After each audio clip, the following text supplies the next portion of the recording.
Okay, it's going to be a review of TNA Hard Justice 2008. This is my TNA pick for the month of August. Very good show. I would definitely say, a very popular show. True Slayer said in his review, this is the best TNA pay-per-view that they ran since Bound for Glory 2007, arguably the best pay-per-view of 2008, at least up to that point. For some reason, though, I definitely left this off of my top 25 TNA pay-per-views, and when I was watching this back, I was like, man, what's the main reason why I left this off? And then it hit me. We get the Jay Lethal Sonjay Dutt match, and then I was like, oh yeah, that's probably what cost it, because it's a pretty good show. I think the main event's a little bit underwhelming, but it's not bad. But it's got one of the best TNA matches of all time on it. Arguably the two most popular wrestlers of all time going at it, and probably the biggest match I think they've ever had. So it's got that last man standing match on it, which we'll get to in a second. But I got a lot of interesting things to say about Kurt Angle on this show. I think some people might find them interesting. Sadly, I didn't get a chance to meet Kurt, but I've had friends, and my brother actually got a chance to meet him on the build up to this show, and I'll touch on that before we get to Kurt's big match against AJ Styles. This is another TNA pay-per-view that I passed up on in 2008. I can't remember the excuse this time. For Slammiversary 2008, for AJ and Kurt, the first time ever on pay-per-view, my excuse was NBA Finals, not just any NBA Finals, but Kobe going up against the Celtics, Lakers and Celtics. I wasn't going to, pass up on that, to order Slammiversary. So, but this time, I don't know what it was. Maybe just the expenses of all the traveling were catching up to me, and, SummerSlam's right around the corner. But I say to myself, man, AJ Styles, Kurt Angle, like, why did we pass up on this? But ended up being a good show. Not quite great.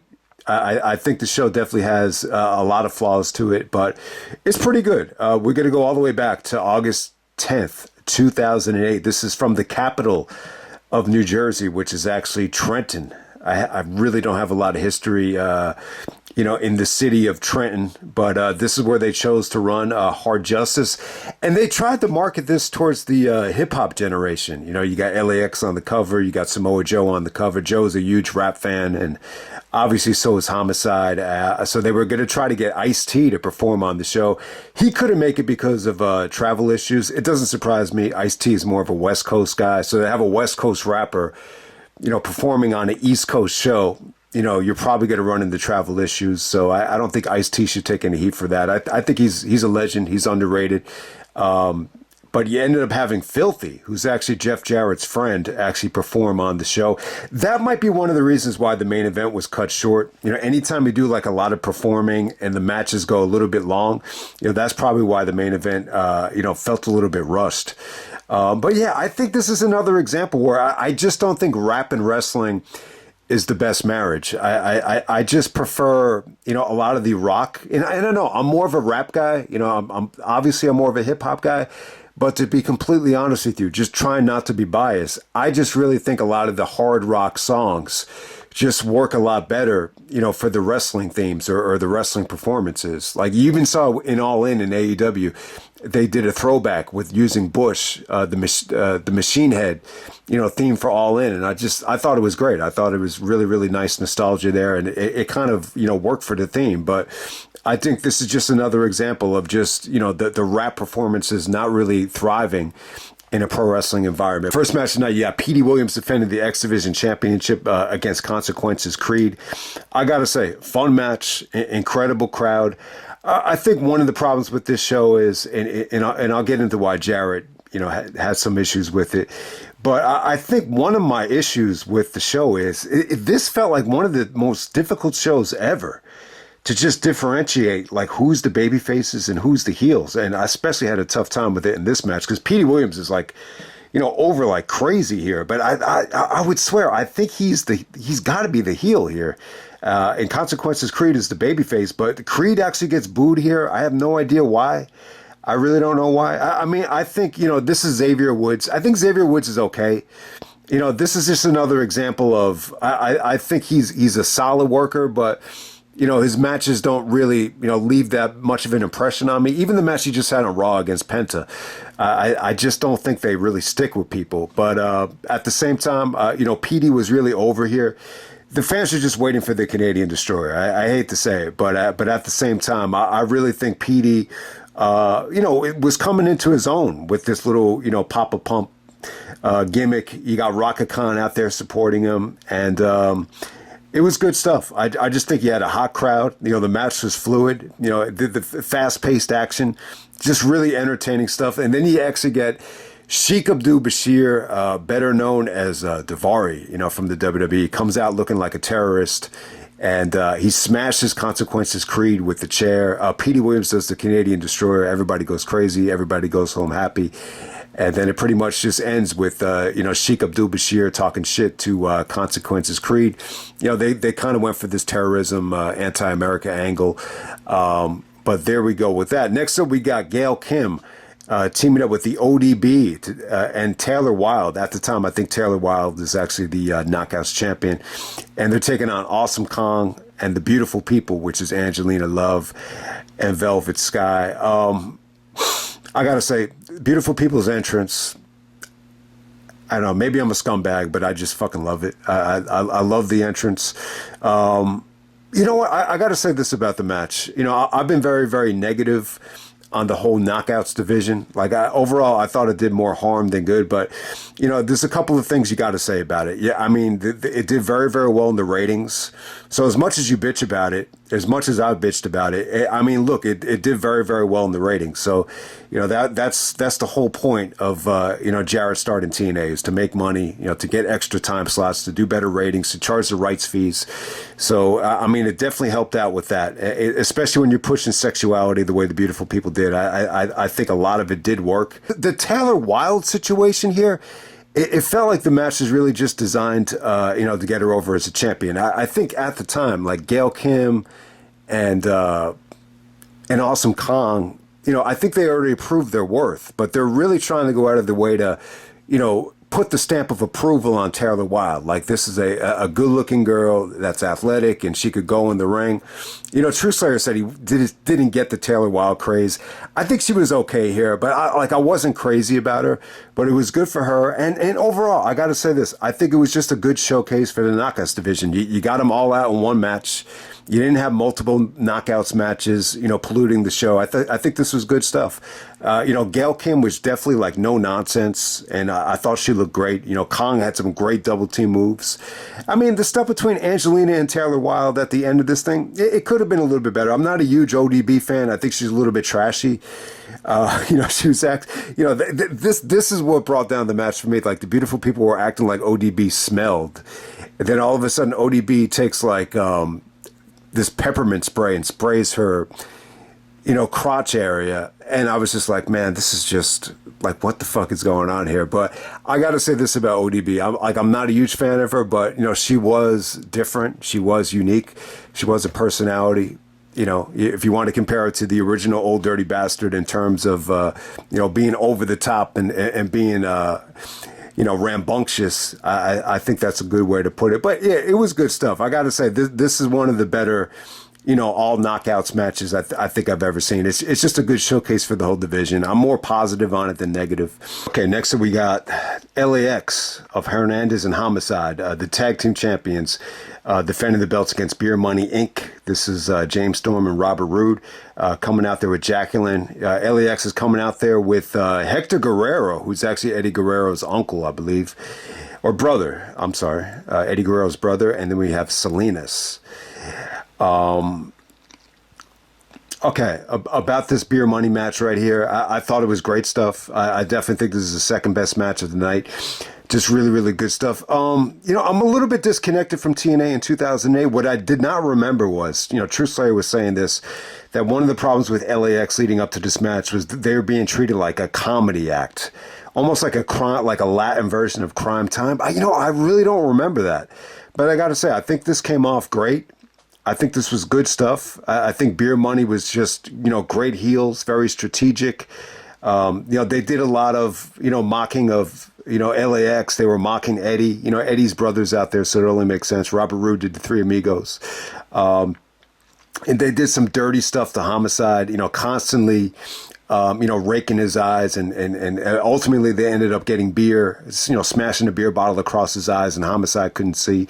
And yeah, it was good stuff. I think the highlight of the match is Homicide trying to psych up Hernandez to bring it. Hernandez was a little bit reluctant, to take some chances, and Homicide actually convinced him, to like border toss him onto beer money. And so I thought that was really cool. And, there's a lot of like interference there. I mean, there's a lot of like, stuff going on the outside, but it kind of added to the match, and it definitely set up the finish beautifully with Robert Roode just, clocking Homicide, with the beer bottle after countering the Gringo Killer. So I thought that was good. It was definitely a good match, man. I think a hot crowd, just hot tag team action. Just a vintage, really, really solid, TNA tag team title match right here. So it might have been the first time Beer Money actually won the tag team titles. And definitely, I think, it's funny, we had so many, great tag teams in the early days of TNA, but I kind of feel like they struck gold, with Storm and Rude. I think that this is an example of just finding two polar opposites and just kind of meshing them together and just creating something, great. So yeah, I definitely think one of the eye-opening performances, for Storm and Rude as a tag team. All right, next up we have Jay Lethal actually taking on Sonjay Dutt. This is the black tie brawl and chain match, bro. All right, so this is the Vince Russo, match of the night. So if you look back at the history of TNA, I would say, when they got on Spike TV, every single year has like a Fire Russo match. I would say in 2006, I think it was Low Key and Sabin, the Jackass match. I think that was the Fire Russo match of 2006. In 2007, it was the blindfold match between, I'm going to say it was Harris and Storm from Lockdown, or it might have been Sting and Abyss, the casket match. Either one of those will be the Fire Russo match of the year. I would say this is the Fire Russo match of 2008. This was just bad. This really reminded me of something from WCW in 1999 or 2000. I mean, it really, really did. So if anyone forgets the storyline here, Sonjay actually steals SoCal Val away from Jay Lethal before they get married. I think Sonjay actually hijacks the wedding ring. And Lethal is a little bit upset here. He feels like Val is really not supporting him and is a little bit pro Sonjay here. So it's a little bit unrealistic. I mean, I've talked about the wedding before. I think they redeemed themselves in No Surrender with the ladder match. That was actually a lot better than this, but this was just awful. And it wasn't their fault, though. I still think Jay Lethal and Sonjay, tried to make the best of it here.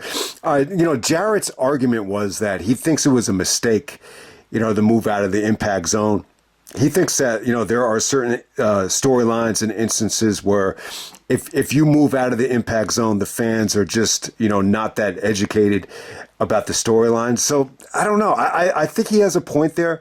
My gut feeling is that, not a lot of people were really, that in tune with the storylines here, and they were just kind of here just to see the roster.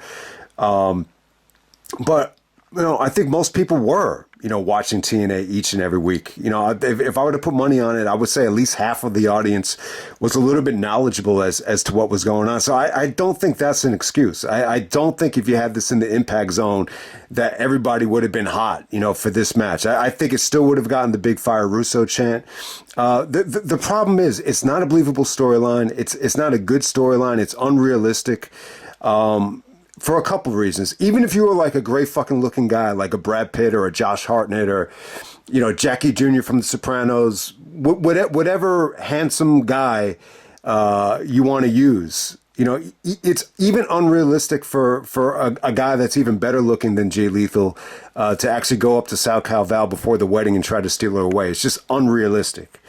And then at the same time, Sonjay is of Indian heritage. I have a friend that is that's Indian that I play basketball with, very, very knowledgeable about the NBA. One of my best friends, his name is Naka. He had even told me that, like his family, the family tradition, they actually want, them to to marry, within the heritage, within the Indian community. So I think when you take those two things into account, it's a very unrealistic storyline. So if you haven't seen this thing yet, Lethal's coming out in a groomsman dress. Sonjay's dressed up in a black tuxedo, and they have a chain, tied to them, and it's basically like a chain match. And what really hurt the match is they're trying to like undress each other the whole time, and it just dragged like crazy. You heard a lot of Fire Russo chants anytime they were trying to undress each other. I think Lethal had some good moments. I think the ending is good. Lethal definitely had some good moments towards the end with the lethal injection and the elbow off the top rope. I think Sonjay actually, did the best he could here in terms of, trying to show animation and really trying to, work the crowd. The highlight of the match, let me say this, it's actually Jay Lethal's parents. They're in the front row. And then, this hasn't aged well because of this, though. You know who's out there as well is AJ Lee, CM Punk's wife. So at the time, I believe Lethal was actually dating AJ Lee. I believe Lethal actually trained AJ Lee. I think AJ's from Union City, and Jay Lethal's from Elizabeth. So that they might have had a training facility in that area. So it makes sense that they were dating.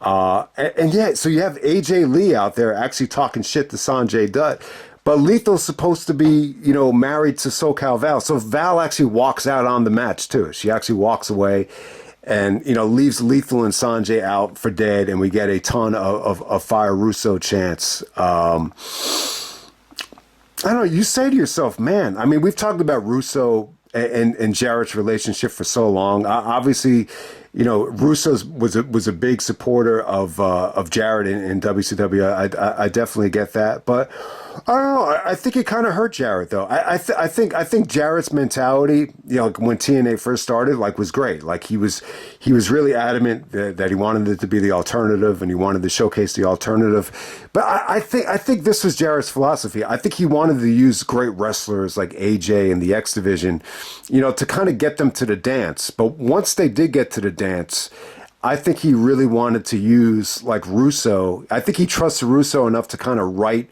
engaging storylines, engaging television to try to, make as much money as possible, charge more for the rights fees, get the second hour of television. So I think that's the way, Jarrett looked at it. I think he saw Russo as a valuable commodity that could actually bring eyeballs to the set by doing stuff like this, by doing, a soap opera wedding with Jay Lethal trying to marry, SoCal Val and Sonjay trying to steal her away. So it was what it was. But I think my biggest problem with this show and this storyline here is, it feels too similar to the AJ Angle storyline, where AJ actually, starts cheating with Karen. It feels a little bit too similar to that. But yeah, I think it was, I think Lethal and Sonjay are two great wrestlers. And, maybe this is what led to Sonjay leaving the company. Maybe they looked at him, not being able to make this work. And all of a sudden he's wrestling in PWG, he's wrestling in Ring of Honor, just months down the road. But, yeah, it just looks silly. It looked really, really bad. It looked like, the perfect thing you would show somebody is to show them why people just don't like Vince Russo related stuff. And yeah, I don't know. I don't really have any proof that Russo was behind this. Obviously, Jarrett signed off on this, but there's so much evidence, from previous Russo shows, whether it be WWF or even WCW or even, previous TNA, shows, before they got on Spike TV that, that it just definitely feels like a Russo experiment. It really just does. So, but bad match. Definitely don't check it out. It single-handedly kept this from being one of the best pay-per-views in TNA history. Okay, next we got Christian Cage teaming up with Rhino to take on Team 3D, the Dudleys, in a New Jersey street fight. I thought this was good. It was definitely good stuff. I think one of the biggest problems with the show is, there's a lot of weapons matches, a lot of gimmick matches. For this match, it worked, but I think by the time we get to the main event, I think the fans lost interest. I think it kind of lost its luster, but my biggest problem with this match was, and maybe they explained it on previous pay-per-views. So if you just pop in this pay-per-view, it leaves you with a lot of questions. You're like, how did Christian and Rhino reunite? Why is Christian beefing with the Dudleys? The only thing is, you got a lot of history from the TLC matches. Christian did say he wanted to expose the Dudleys, leading up to this thing. But, I think Christian is on the way out at this time. I think they knew he was leaving, and I think this is just a nice, safe way to kind of cash in on him as a babyface, have him team up with Rhino. What was really cool in the video package here, you had Team 3D actually powerbombing Christian through tables made of glass. They're like wooden on the sides and then they're glass in the middle. Now, those tables look really, really cool. But here we go. We have the New Jersey street fight. They challenged them to the New Jersey street fight, and Bubba goes it's like, who are you kidding? We're from Hell's Kitchen. We bleed in New York City. We're from New York City. This is right up our alley. So, I guess because there's a lot of construction in Jersey, a lot of the weapons were street signs and traffic signs and stuff like that. So lots of tables, lots of weapons. But I think that the worst part in the match, and True Slayer was saying this, and I completely agree. That when they were fighting in the crowd. It's tough, man. I mean, anytime they did this in Ring of Honor too, there's always lighting problems. Here in TNA, I didn't really agree with what they did. They just had a 2-shot on all the action here. It just wasn't. I don't think it was the best option. But obviously in WWE, especially nowadays, they really kind of mastered the art of knowing exactly what camera to jump to. But having the crowd stuff in a 2-shot. I think that was the wrong call, but once they got back into the ring, I think it was good stuff. I mean, it was crazy. At the same time, it was entertaining. Christian actually stole a sign that said, Christian used my sign, and he used it as a weapon. I mean, there's a lot of, high flying off the ladders. Rhino does the big gourd at Team 3D. The table doesn't break. And the fans start booing because the table doesn't break on the gore. That was a little bit disappointing. But I got to say, I think the Dudleys look good here. I think they're all in their element. There's a lot of ECW chants. There's TNA chants. And, I mean, it was, I don't know. I really, really enjoyed, Christian as the high-flying babyface. I mean, it just kind of worked. So definitely a fun match. At the same time, though, I mean, you could argue that this is, garbage wrestling. I mean, I definitely think they kind of overdid it on this show, but from a crowd reaction standpoint, I don't think you could really argue with it. I think it definitely got the job done. Next up, we got AJ Styles taking on Kurt Angle, last man standing match. Definitely the match of the night. I would definitely say arguably one of, TNA's best matches of 2008. Is it the best AJ Styles Kurt Angle match? I think it probably is. I think a lot of their best work was, might have been on Impact. I think the biggest match Kurt and AJ ever had was the January 4th, Monday Night War Impact. That was definitely a great main event. But I don't know. The last man standing match, it really does feel like this is one of the first times, maybe the first time, where they got the ultimate green light to just go out there and deliver. So this is the rematch from Slammiversary. AJ did pin Kurt at Slammiversary. So initially, it felt like the feud started because of Karen Angle, like AJ Styles, started dating Karen, slept with Karen, and it pissed Kurt Angle off. I think Kurt even called Karen a slut. And I think around this time, Karen started to do the Karen's Angle thing with TNA. But it does seem like at this time, they kind of dropped Karen, from the storylines here. So ultimately, it just seemed like Kurt put the beat down on AJ at Victory Road, and there was a lot of vicious angle slams and beatdowns on AJ, and AJ's just kind of out for revenge, to settle the score with Kurt Angle. At the same time, there's a lot of stuff going on with Sting and Kevin Nash. Sting has his eye out on Samoa Joe and AJ, the younger guys at the time. So they're really planting the seeds for the main event Mafia. I think with this show, I think the show definitely does, plant the seeds for the main event Mafia. I think that's one of the things that goes under the radar here. But, in terms of, AJ and Kurt, what they did in the ring here, I think, It was pretty damn good. Last Man Standing, I gotta give them props. You know, they did not abuse weapons here. They had a lot of freedom, but they you know, a lot of the big bumps ended up being on like the steel guardrails and off the stage, and you know, they kind of relied on a lot of the high spots to really sell the Last Man Standing match. It wasn't like they abused a lot of weapons here, so I think that was really cool. It's a Last Man Standing match, but it's more of a Texas death match. It's a situation where you actually have to pin the guy, and then there's a 10 count. So I would say this about Last Man Standing with AJ and Kurt. I don't think it's like the best, gimmick match to really represent AJ and Kurt. That's why I still think, you know, if you want to see AJ and Kurt like in their ultimate element, you might want to check out one of the Impact matches. I just feel like at that time, just seeing them wrestle one fall to a finish without the lag of a Last Man Standing match, you know, it might be the better showcase of their work together. But in terms of them over delivering on a pay-per-view, I gotta say it's pretty damn good. I really enjoyed the match. There's a lot of things that really stand out about it. There's a lot to like about Kurt Angle at this time. He had a really bad neck scare when he was going back and forth from Japan, around Sacrifice back in May.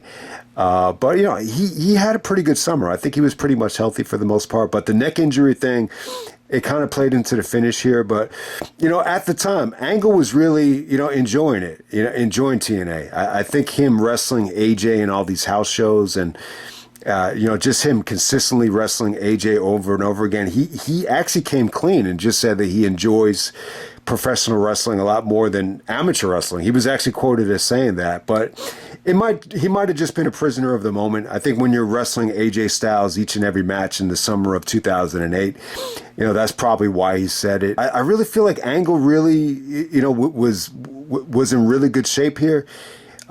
He was moving great. The beginning of the match was a little bit slow, but it was very competitive. I thought like a lot of the really, really cool stuff came on the outside, though. Like AJ's trying to suplex Angle into the guardrail. Angle counters and kind of belly to bellies him into the guardrail. I thought it was pretty cool. That was really, really awesome. And then they fight by the stage. Angle's able to suplex AJ off the stage. And then Angle does like a plancha onto AJ. It's like a tope con hilo, like a flip, whatever you want to call it. It was cool. Like Angle's really never did anything like that before. It just kind of, you say to yourself, wow, like I didn't know Kurt had that in him. I think at the time he was still pretty young. I mean, I think he's still only 39. And you got to remember too, like whenever Angle wanted to do anything athletic, I always thought it was pretty easy for him.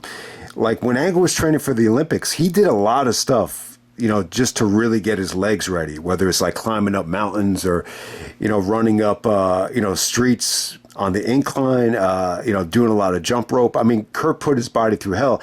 Ultimately, I think he ended up paying the price. I think Angle, regretted, not doing a lot of stretching, not doing a lot of injury prevention. But he's still pretty young at this time, so he was able to get away with it. It looked flawless. It looked great. And, he was even like showboating about it. Angle definitely had like a lot of, personality in this match. A lot of the charisma definitely came out here. But yeah, I mean, it was pretty damn cool. I actually liked the fact that they were able to pin each other here. It kind of grew on me.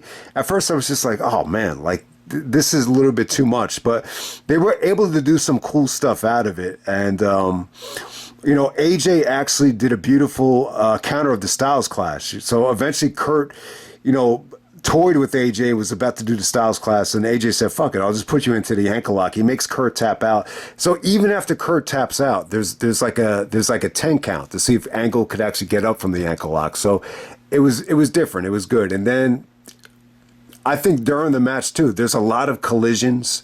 There's a lot of these guys just trying to, knee the shit out of each other, and they collide a couple of times. It's really athletic. It's really crisp. I think Angle looked like he had an easier time, moving AJ than almost anybody. He said that every time he wrestled AJ, it's a night off. He said all he had to do was really catch him. But ultimately, I think with this match is, they just did a lot of crazy stuff off the top rope. AJ, got avalanche, German suplex from Angle, and I think Angle was able to pin him. Obviously, Angle's able to hit the Angle Slam. AJ is able to hit the Styles Clash, and those are near 10 counts there. I think. The finish actually features Kurt trying to belly AJ off the turnbuckle onto the outside, which we've never seen that bump before. That would have been fucking insane. But AJ is able to counter it into a DDT off the top rope to Kurt Angle. So it's a top rope DDT. It's dangerous. It didn't come off to me like, oh, you should be fearing for Kurt Angle's life, but it actually keeps Kurt Angle down for the 3 count. And it ends up doing the job. AJ is able to beat Angle with the DDT off the top rope. And, they sell it like Angle needs to be off on a stretcher here. AJ actually jumps back into the ring and gives Angle a brainbuster. And then Sting is waiting for AJ after he does that, and he gives him the Scorpion Death Drop. So I guess Sting just wanted to send AJ a message. This is all kind of leading up to the main event Mafia stuff. I definitely think, they felt like AJ and Joe were a little bit immature and, were disrespecting their elders. I guess, Sting interpreted this as AJ being a little bit disrespectful to Kurt, even after all the Karen Angle stuff. But, I think the whole point, they want, AJ showed a lot of passion and a lot of anger, in his promo. And I think he just wanted to follow it up by, just being labeled as a badass by giving Kurt that one last brainbuster. But, I don't think the video package really captured how heated, how justified AJ was, to being this heated, over Kurt Angle. But, I'd really have to dig into the archives and tell you if this was really justified. But I think AJ came off great here. I definitely think it's a step in the right direction. It came off a little bit forced, some of the promo stuff. But overall, I think it was good. I think the Sting stuff seemed to affect Joe, I think, more than it affected AJ, to be completely honest with you. Okay, and on to the main event. This is Samoa Joe defending the TNA World title against Booker T. This is the weaponized 6 sides of steel match for the main event. All right, so there's a lot to say about this thing. I think that the most evident thing you could say about it is, the fans are kind of turning on Joe here. It does feel like a lot of the journalists or even some of the fans, feel like Joe is being a little bit watered down or he's not being booked right. So it's kind of weird. when they didn't give Joe the belt, a lot of the TNA fans were unhappy that they fucked Joe over, or they waited way too long to give him the belt. Now that they finally gave him the belt, it seems like you're running into other problems. Like there's guys overshadowing Joe, and he's I don't know what the problem is. I think the biggest problem here is that apparently Russo was trying to push for a Sting heel turn. But I think at the time, Sting was a little bit reluctant to do it. So the fans are pretty much, forced to choose a side between Sting and Joe. And I think that's tough. I think most of the fans are kind of got to gravitate towards Sting. I mean, they're clearly building towards a, Sting and Samoa Joe match at Bound for Glory. I think that's the biggest problem. I think the match is too predictable because I think everybody and their mother, common sense would tell you that Sting and Samoa Joe is the Bound for Glory main event. So Sting getting involved at Victory Road and, him even being in the storyline here, it just felt a little bit like filler. So to make up for that, they had Booker T actually run and steal the TNA World title, which was cool. But this is another example of, the guy stealing the title has no chance of actually winning the title match. So yeah, Booker T actually comes up short here, to no surprise. I mean, can anybody name one time where the guy steals the title and actually wins the title when they actually face each other? It doesn't happen here. I don't think you could really think of one. Cena Khali is another example. It didn't happen there. I'm sure there's plenty of other examples. But I got to say this about Booker T. Jarrett was saying that Booker T was not in a great state of mind, like when he first got to TNA.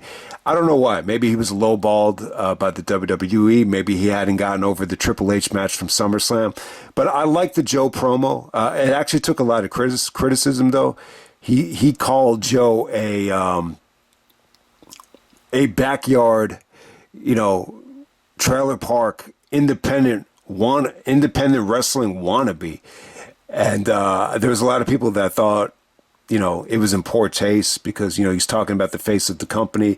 And how does it look when we're looking at the face of the company like he's some, trailer park backyard wrestler, that type of thing. But Jarrett actually thought it was good. He said that, if you look at where Booker T's frame of mind was, it was actually a good, promo from Booker T. I don't really know why Jarrett would say that. Maybe that would only make sense to me like if Booker T was a little bit bitter that, so many independent wrestlers, were coming up and starting to cash in, over the old timers. And, maybe that tied into, starting up the Main Event Mafia. Who knows?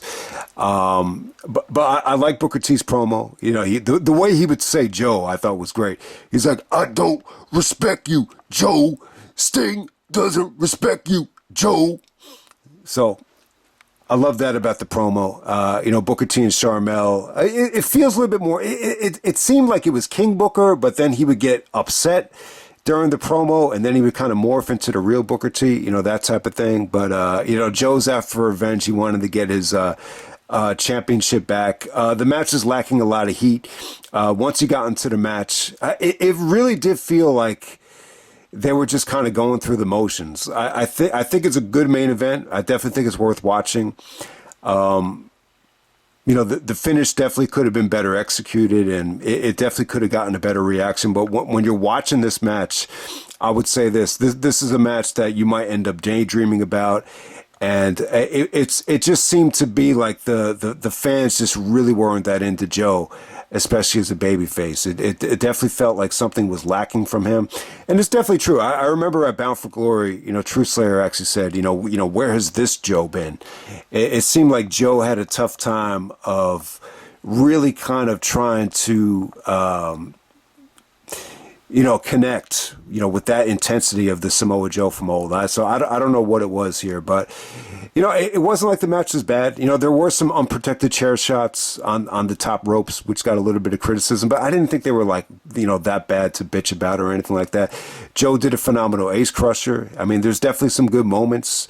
I think Booker T showed great. Booker T was pretty over. Like the fans kind of got behind him. So it was a little bit mixed. The weapon stuff, it just didn't seem to have the effect that it had in some of the other matches, and especially trying to follow AJ and Angle. I definitely think it was a little bit rough. But yeah, I think considering how lukewarm the crowd was, I think it probably ended at the right amount of time. I mean, it could have gotten more time. It definitely could have. But yeah, I don't think Joe and Booker, especially at that time, I don't think Joe and Booker, really met at their absolute prime. And I don't think this was the best timing of them actually, meeting in a main event. But at the same time, the finish is all right. The light, Booker's about to do the leg scissors. He does the spinneroo, he does the leg scissors. The lights go out. So Jarrett basically screws Booker T out of this match. There's like this guitar that's handed to Joe, and so Joe uses the guitar. It doesn't get much of a reaction. I don't think you really need to remember how long Jarrett was out for to even like decipher like whether the reaction should have been better or not. I just think, I don't know. Even though it's a guitar, you'd have to be a super smart mark to even notice that, the Jarrett is synonymous with the guitar. Most people, it's going to go over their head. So it really didn't get much of a reaction. But what it did do, it planted the seeds for Jarrett's return. It planted the seeds for, Jarrett not being the part of the Main Event Mafia, and Jarrett kind of going after, these guys that are trying to hold on to their spot. I think the story is that, Jarrett doesn't want TNA to end up like WCW did. So it's not bad storytelling, but it's a little bit underwhelming. I think they made the most of the stipulation here, but I mean, it's tough. It's definitely tough. Like for everybody that, just didn't think Joe was used great in TNA, and now that he's finally champion, it's just like, yeah, I just think a lot of people just think it was either too late or maybe Joe's a little bit watered down, or maybe there's other guys that are taking stuff away from Joe, or maybe Joe's just not that motivated anymore. I don't know what the fuck the problem was, but, that's the end of the show. That's Hard Justice 2008. I would definitely say really, really good show. I don't think the main event really helps it though, if that makes any sense, but it's not bad. I just think what really cost this show, I think what really did cost the show is, the Sonjay match with Jay Lethal. I just think it was a train wreck to watch. The match is just a mess. It's just one of those matches that just makes you feel like shit. It's as simple as that. But, Angle and AJ is definitely a great match. I think it's some of the best work they've ever done together. It's exciting. The last man standing stipulation, I don't think it's like the best, gimmick for their styles, but it's not like it took away from the match. It's still awesome stuff. So definitely check it out. This is Hard Justice 2008, and I'm out.